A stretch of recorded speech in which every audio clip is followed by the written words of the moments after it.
na nawagan ko sa mga bad intentions gani nga dili lang unta magbuhat-buhat og ka ng mga fake accounts gani nga using our pictures during the incident nga mag-ask og cash donations kay they indicated man good nga I was asking a donation indicating a GCash account which is not mine. That page was not related to me also. So mo na siya kanang wala gyud ko nangayo og tabang financially sa bisan kinsa unless it is given to us willingly and voluntarily.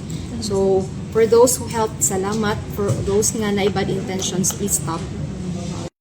Message to all the fur parents and pet owners, let us be responsible kay ang pets na to, they don't have a way of saying unsa ilahang na feel. So we must be responsible enough and compassionate enough na kanang i-take care gid ang ato ang mga ato ang mga kanang alaga.